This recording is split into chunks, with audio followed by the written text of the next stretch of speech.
You just got your very first hot tub, or maybe you moved into a new house that has a hot tub and you've never owned one before, and you have no idea what to do. It seems really complicated, but guess what? It's really not. And today in this video, we're going to cover the ins and outs, everything you need to know about taking care of your hot tub quickly and easily so you can enjoy it anytime you want to without a lot of hassle and headache. Hi, I'm Jeff Campbell from Hot Tub Owner HQ, and I'm glad you're here with me.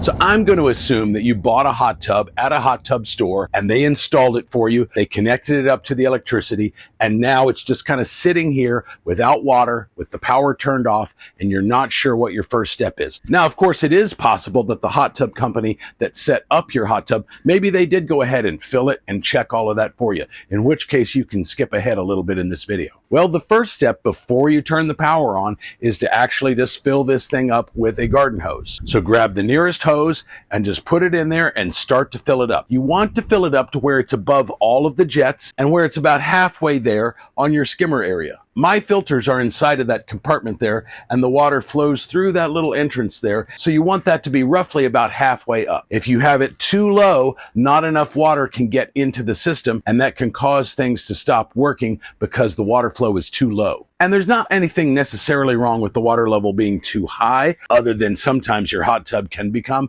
an infinity edge hot tub, which is enjoyable, but it will overflow onto the surrounding deck or concrete pad or whatever you've got yours set on. I also want to encourage you to slowly fill your hot tub. Don't try and fill it as fast as possible, because when you do this and when you do your water changes, which you should do about every 3 months or so, if you fill it up too quickly, when it's empty, it can create what they call an airlock, which is basically an air bubble that gets trapped inside of the plumbing, and it prevents the water from flowing through the system normally. That can cause your heater tube to shut off. It has what's called a high limit switch, and that can trip if not enough water is flowing through the tube. Then all of a sudden you go to get in your hot tub and it's ice cold, or at least not hot. So fill it slowly to avoid getting an airlock. If you do end up with an airlock, which is not totally uncommon, check out this video of mine right here on my channel where I show you exactly what to do to get rid of that quickly and easily. Now, you don't have to wait for your hot tub to be completely full to cut the power on.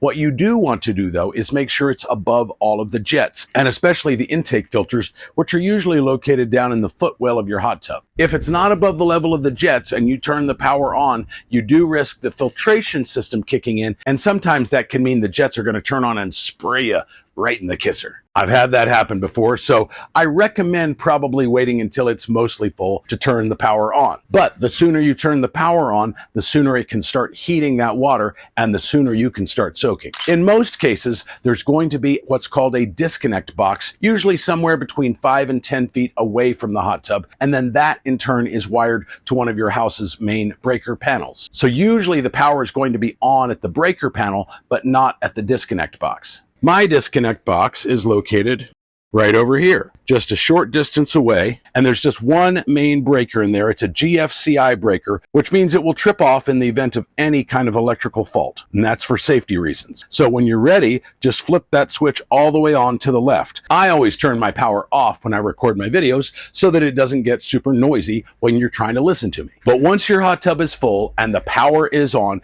you should start to see and hear signs of life. Usually the filtration system will kick in, and usually the pump will kick in, because it wants to funnel water through the heater tube because it recognizes that the water temperature is below what you've got the set point at. Hot tubs have a maximum set point of 104, but in many cases you may find that you want it to be a little bit lower than that. Of course, body temperature is typically 98.6 degrees, so anything below that might feel a little bit cold, and anything above that will feel a little bit warmer. I personally like to have mine set somewhere around 98, 99, maybe 100, but I've got kids that like to get in my hot tub too, and I don't want them soaking at 104 because that can be dangerous unless they're limiting their soaks to about 15 minutes. But go ahead and check your topside panel and go ahead and make sure the temperature is set where you want it.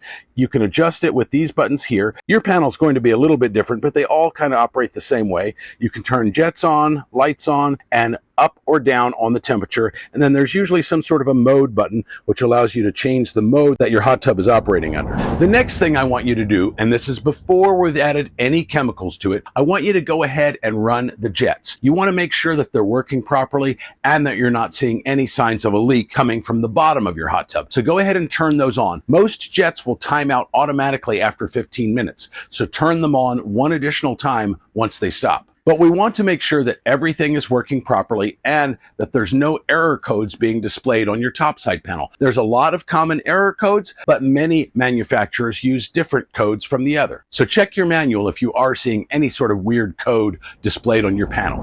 The next thing I want you to do is go ahead and put your filters in if they did not put them in for you. I have 2 filters and they go in that compartment right there. Many filters will look just like this one and they're threaded at the bottom, so they screw in that compartment right there. This one is a little bit different in that it has an insert that goes inside and the threaded part is on the insert, and that holds both of them in place. You don't want to run your hot tub for any length of time without any filters in there whatsoever, because that means any leaves, any hair, any debris that might be in your hot tub's water is going to get right into the plumbing system and equipment of your hot tub, and over time that can definitely cause damage. Now that you've got your filters in, go ahead and run those jets one more time just to make sure that there's nothing wrong with how the filters are installed and that water is flowing through them and into your system properly. Cleaning your filters is extremely important. I rinse mine off at a kitchen sink about every 3 weeks or so, and then every 3 months or so, I do a deep chemical soak of my filters. If you want to know more details about both of those procedures, check out this video right now on my channel. But it's really pretty simple, and that will help extend the life of your filters by up to 2 years, but also ensures that no unnecessary damage to your equipment will happen.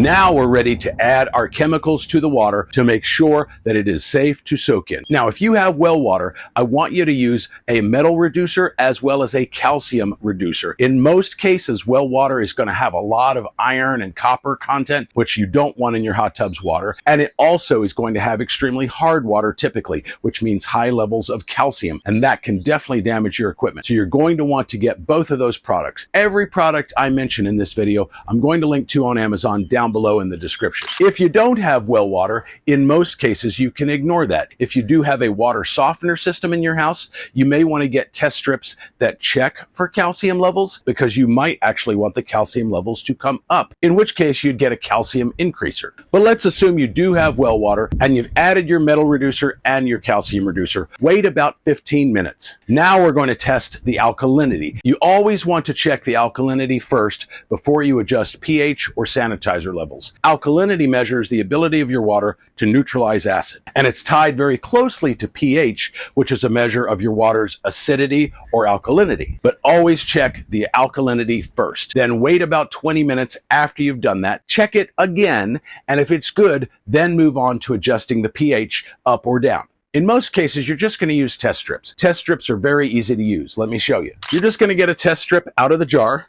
You're going to hold it in the water for about 2 seconds or so, shake it off, and then hold it up to the little guide on the back here. That tells you exactly what you need to adjust. So you've got the alkalinity balanced, then you've balanced the pH. Now is the time to add sanitizer. Sanitizer can either be chlorine or it can be bromine. Bromine is a little gentler on the skin and doesn't have that strong chlorine smell. That's why I use bromine. Bromine also, though, works a lot better in hot water. Chlorine tends to dissipate quickly in hot water, which is why you have to add it a lot more frequently. So even though chlorine sanitizer is slightly cheaper than bromine, you have to add it twice as often, which negates that savings. I also prefer bromine tablets in a floater. I put about 4 in there once a week. I toss it in and I'm done. I don't have to think about it again for 1 more week. That's what I like, but you may want to add powder or even liquid chlorine sanitizer or powdered bromine sanitizer, in which case the chlorine you're going to want to do every maybe 3 days or so.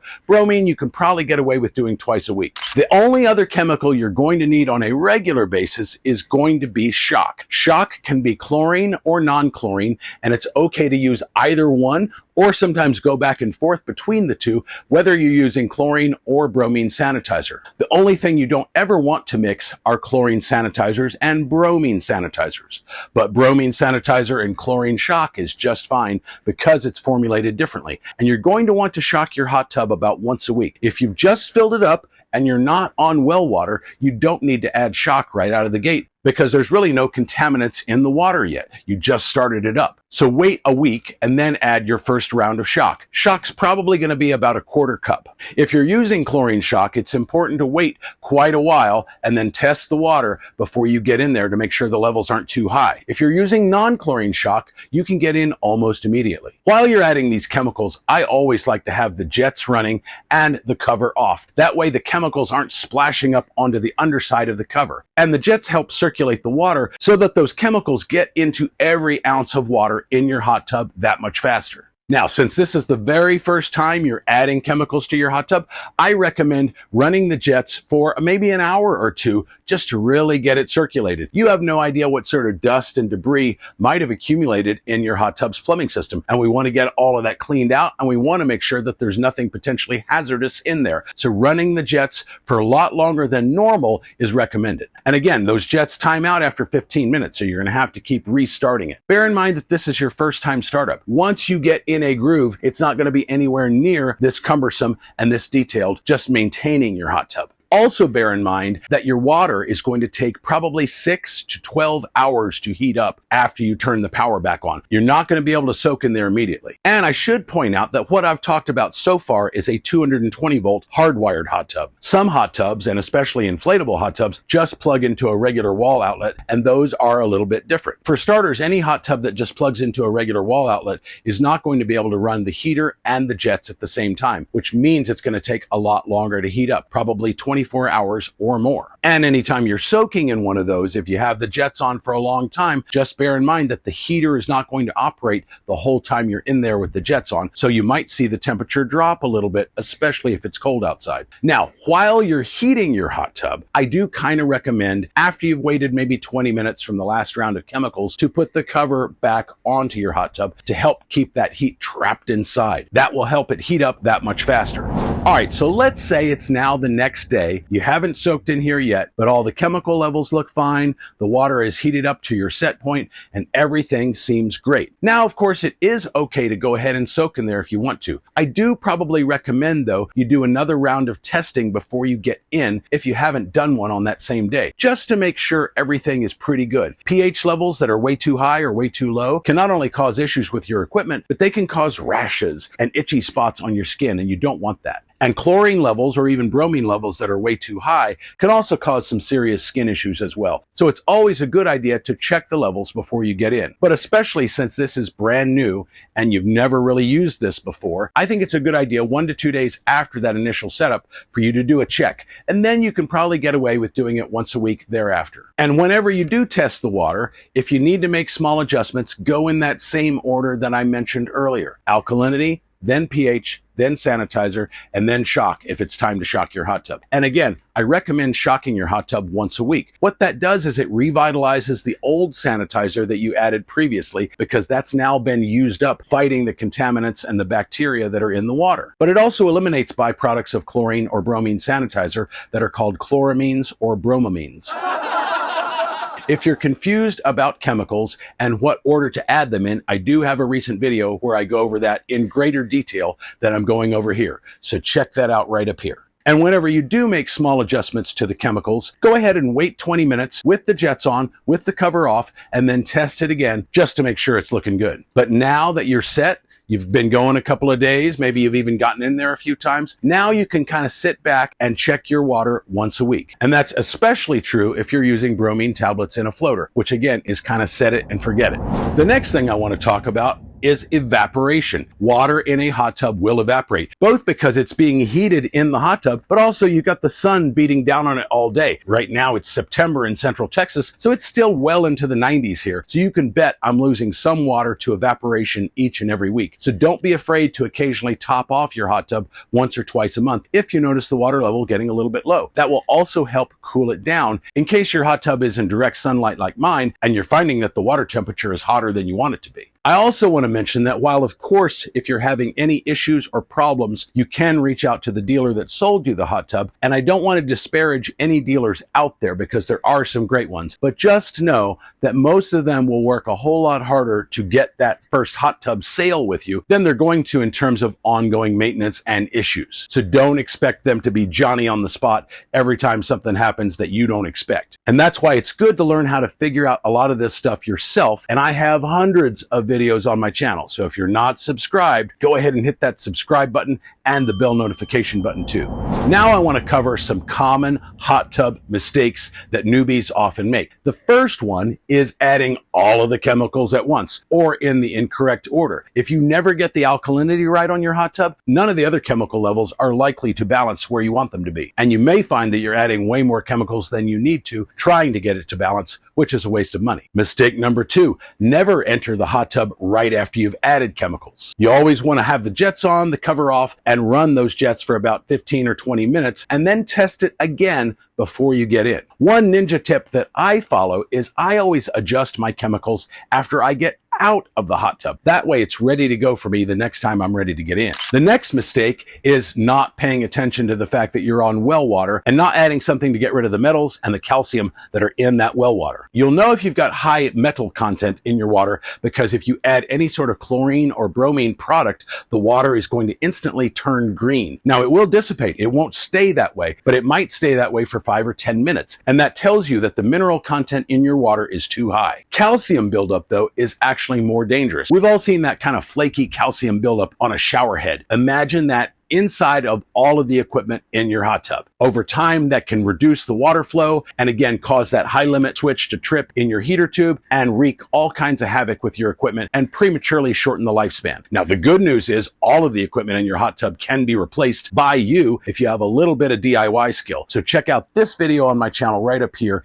in case you're curious about how to get started on that. The next mistake is using harsh cleaning chemicals to clean the shell of your hot tub or maybe the cover. In most cases, you're just going to want to use a mix of white vinegar and water, a 50-50 mix. Be aware, though, that if a lot of that vinegar gets into the water, that will mess with the pH, and you'll need to adjust the pH again before you soak. But you don't want to use Windex, you don't want to use other harsh chemicals, you don't want to use any sort of dish soap or any kind of soap product, period. And speaking of the cover, if you have a vinyl cover, which mine is polyester, but if you have a vinyl cover, which is extremely common, the best product to use to clean the top of that is 303 Protectant, which is kind of like Armor All, but it's a much better version of Armor All. Again, all of these products are going to be linked on Amazon down below in the description. But spraying that on, wiping it down about every 3 months or so is going to extend the life of your cover by about 2 or 3 years. And the last mistake that newbies often make is ignoring error codes on the top side panel here. If you've got an error code,